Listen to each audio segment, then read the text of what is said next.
Bonjour à tous, je suis super contente de vous retrouver pour de nouveaux épisodes hors série sur le marketing et la communication.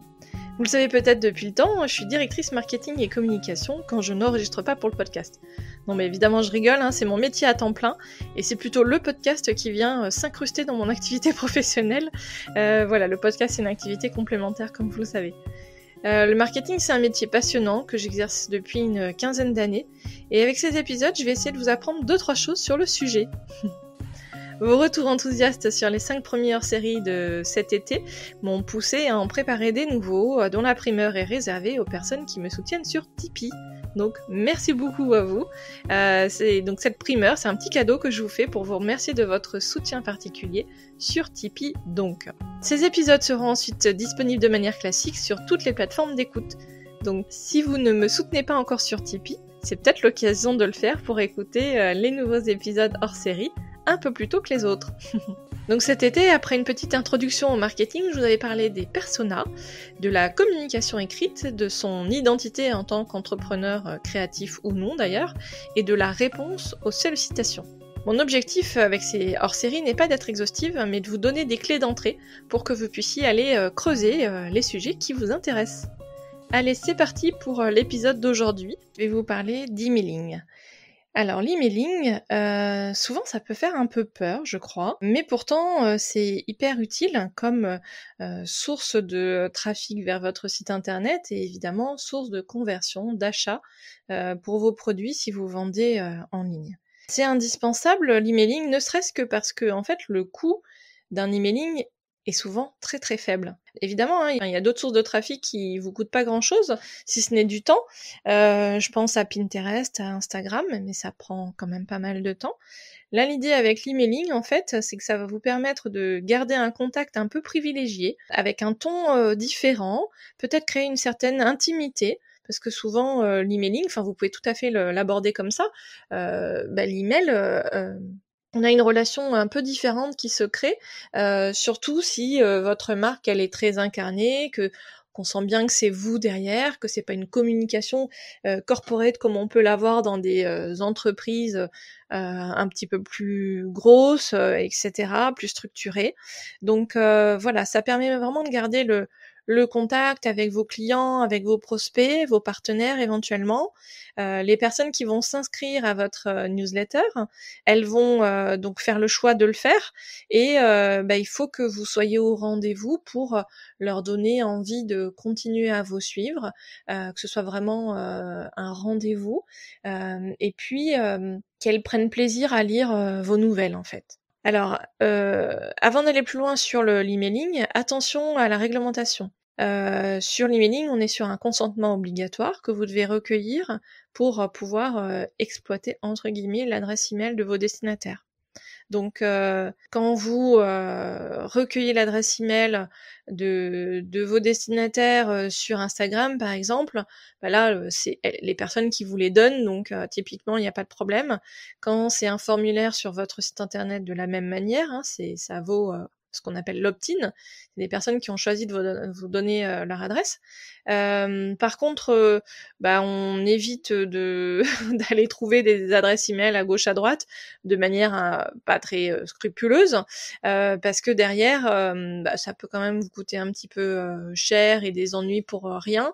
Donc construisez plutôt votre base d'emailing de manière saine, durable dans le temps, et il faut que les personnes aient la possibilité de se désinscrire facilement, et voilà, ça c'est obligatoire.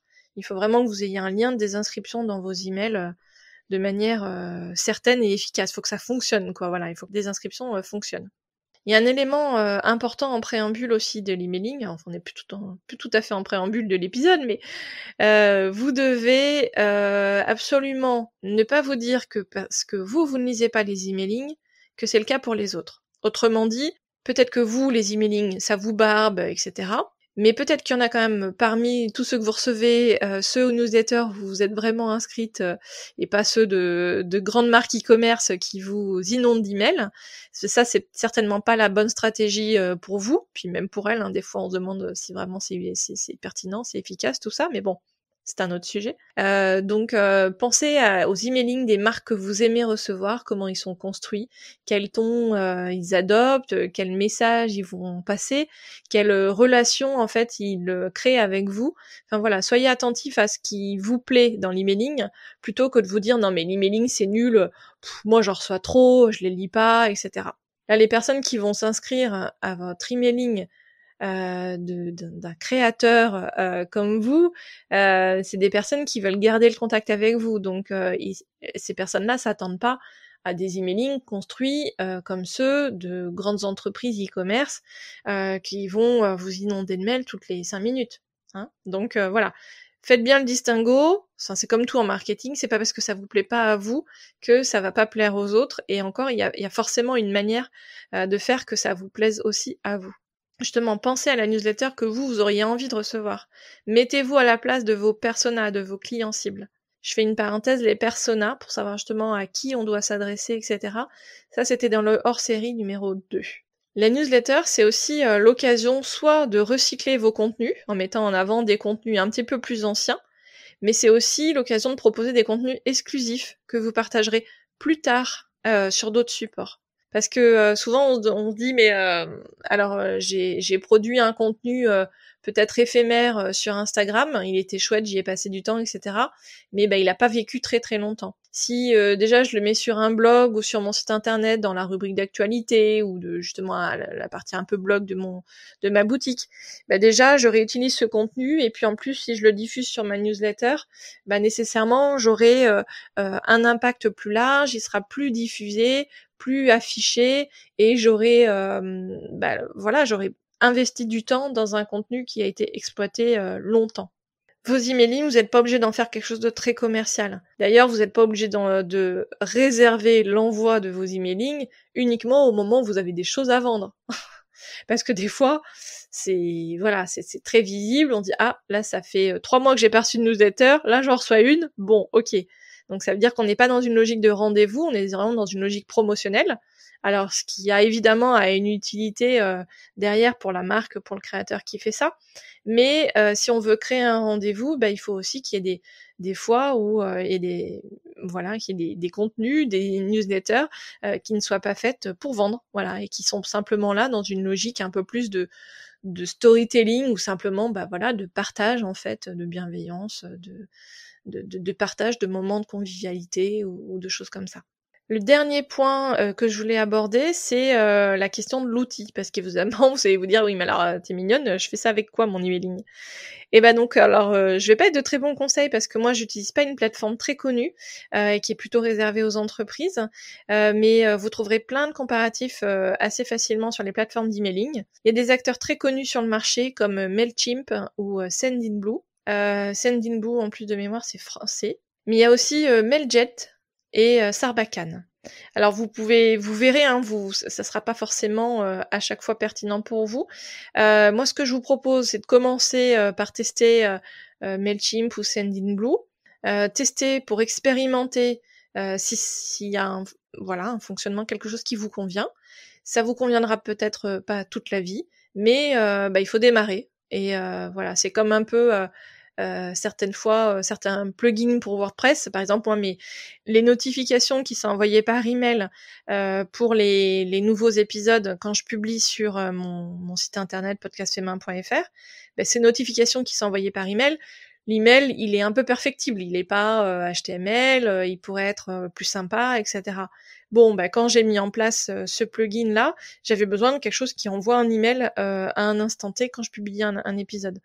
Et j'étais au moment de construire le site internet, donc j'avais un peu d'autres chats à fouetter.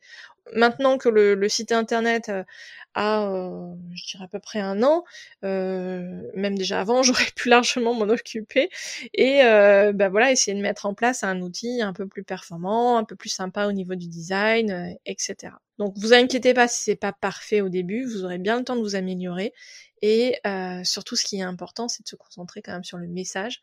Et encore une fois, ce lien que vous allez garder, établir avec vos personas, avec vos clients cibles, il est vraiment important, et l'emailing, c'est parfait pour ça.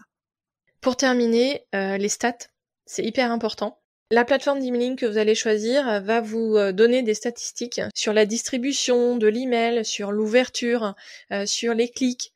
Et tout ça, c'est hyper intéressant parce que, encore une fois, vous allez pouvoir adapter un petit peu votre message, la fréquence de vos envois, le jour de vos envois, ce genre de choses, en fonction de ces résultats pour toujours vous améliorer et puis voir aussi est-ce que j'ai réussi à vendre avec telle newsletter ou avec telle autre, ou alors encore une fois, c'est un peu ce que je dis aussi régulièrement, il faut multiplier les points de contact, et peut-être qu'ils vont pas vous acheter à cette newsletter-là, mais que vous aurez une commande que vous ne saurez pas tracer entre guillemets à un moment donné, en dehors d'une période particulière, et vous aurez des commandes comme ça qui arriveront entre guillemets naturellement, mais ça sera votre travail des mois précédents qui aura payé ce jour-là. J'espère que ce sujet vous a plu. N'hésitez pas à me dire si ça vous est utile, si c'était pas assez précis, ou trop ceci ou trop cela. N'hésitez pas également à partager autour de vous, et puis rejoignez-moi sur Instagram si c'est pas encore le cas, sur le compte Podcast Fait Main. À très vite!